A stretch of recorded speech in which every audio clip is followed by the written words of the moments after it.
Hello guys, welcome to the Code with Toyin YouTube channel.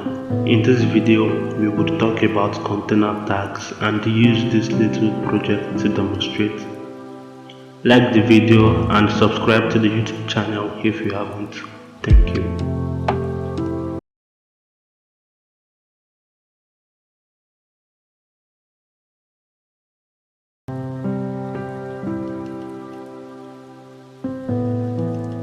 Assuming we have an H1 and a paragraph and another H1 and a paragraph that are meant to stay together throughout the code, what we would do is we would group the H1 and the paragraph using a container tag.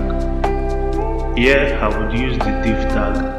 Later on we would be explaining different other container tags.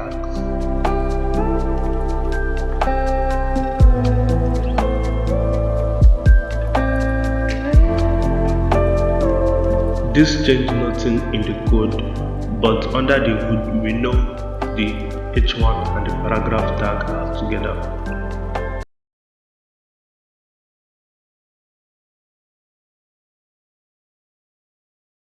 We have different container tags in HTML. The main, div, sections, header, plenty others.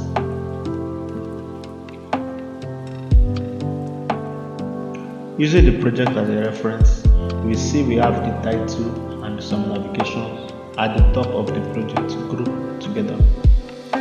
For this, we will be using the header container tags. It helps us to group things that are at the top part of our project. So first I would have the H2 and then the navigations.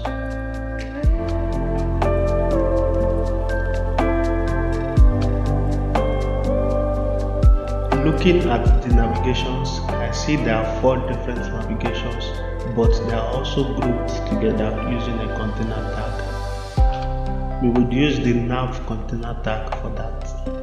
It helps us to group navigations in our nav bar. For the navigations, we would use the anchor tag, and the href would be set to hashtag if we don't want it to go anywhere.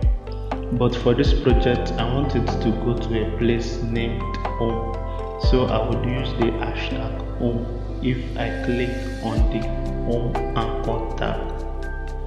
I would do that for other anchor tags. If I want to go to the about section in my code, I would set it to hashtag about. And I would make sure I have a section in my code that have an ID of about. That would make anytime I click on the anchor tag, it would automatically scroll to the section.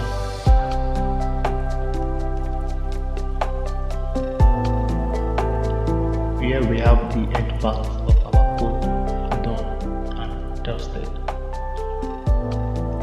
Let's name this to be the top part of our project and rename the navigations also.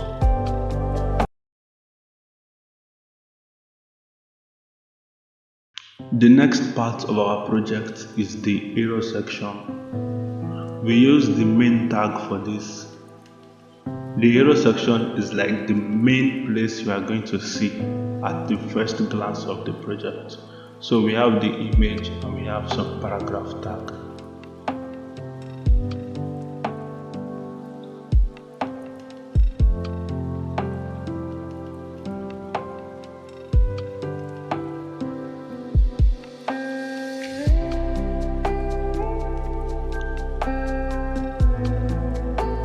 For the image, I have my image in another folder entirely, not in the day3 folder.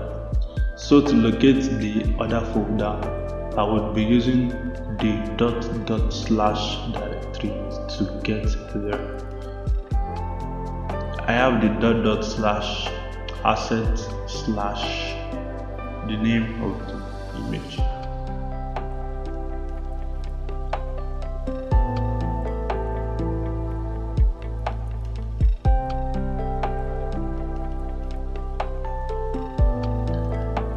there I have the image, but this image is so large we would have to reduce it somehow. In the image tag there's an attribute called width and height. We are going to set those attributes to some pixel.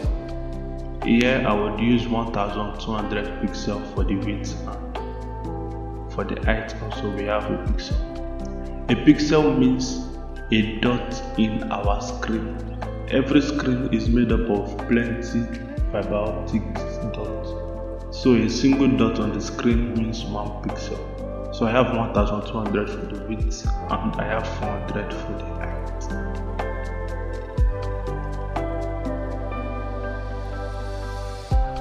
In CSS we will talk more about pixels.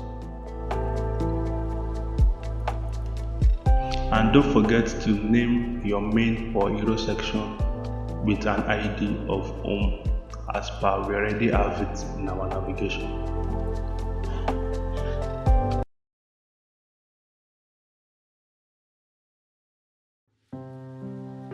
The next part of our project is the About section.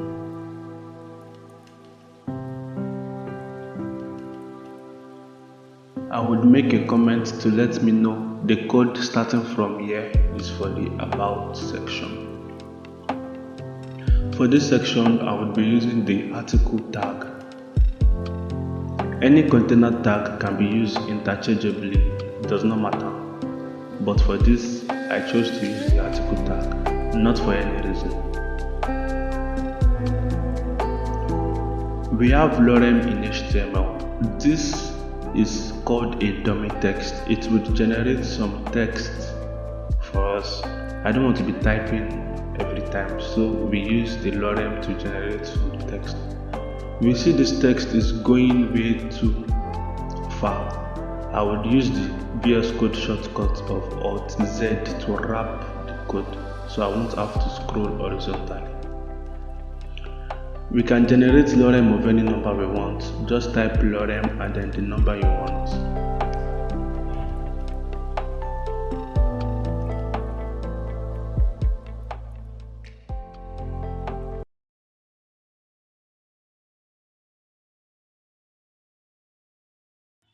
The next part of our project is the Hobbies section. We missed something in the About and forgot to add an ID of About to the article.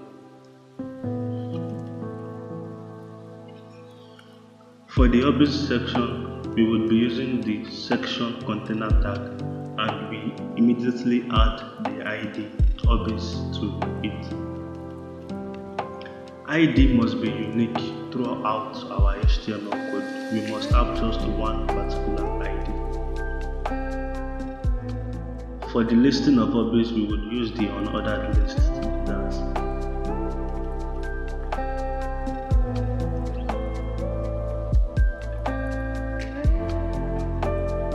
We see if I click on the hobbies, the project would scroll by itself to the hobbies section of the project.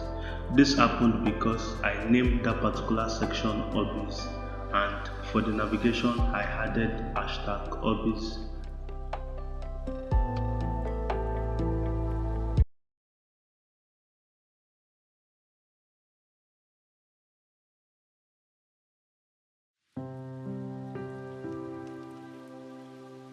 The last part of our project is the contact section.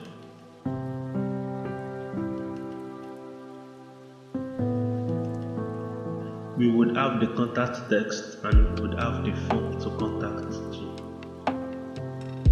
We would use the div container tag and ID of contact for this. First we are going to have the text, and next we would have the form underneath it.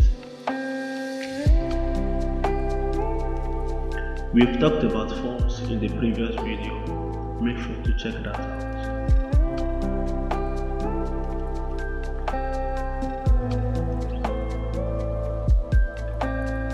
And for the form, we see we have the label and the input together, and another label and the input together. So we would be containing each of those in a div tag. we have the label and we would have the input. For the input, we can add an attribute of placeholder. This would just be a text that would be the input before we start to type. As we see, we have the placeholder, and once we start typing, the placeholder disappears.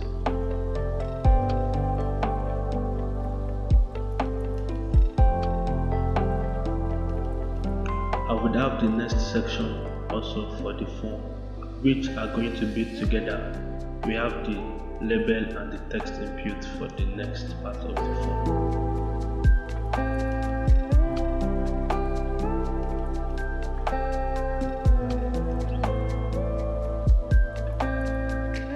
The space between the form is not enough. I would add a break tag between them.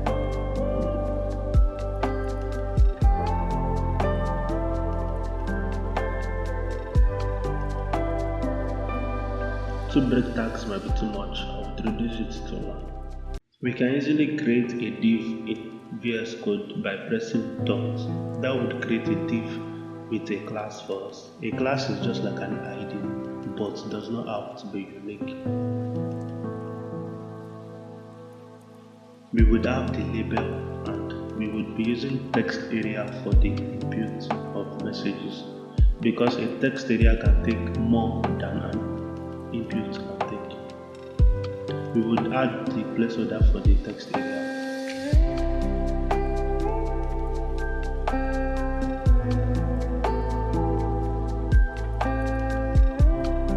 I would add a break tag to give a space between those inputs on top and the text area.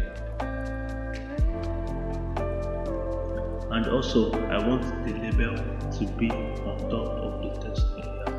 I would add a break tag there. And lastly, I want the label to be bold. I would wrap it around a strong HTML text format.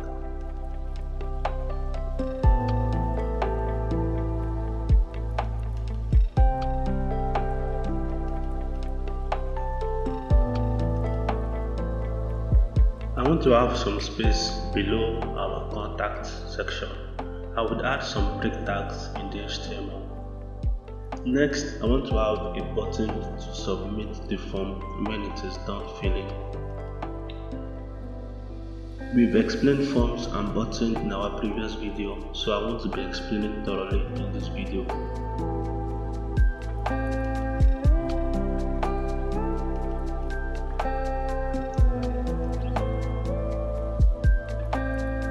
If I want to make an input required, that is, they must fill in something in the input before the button submit, I would add a required attribute to the input. Make sure you like the video and click on the subscribe button if you haven't. Thank you.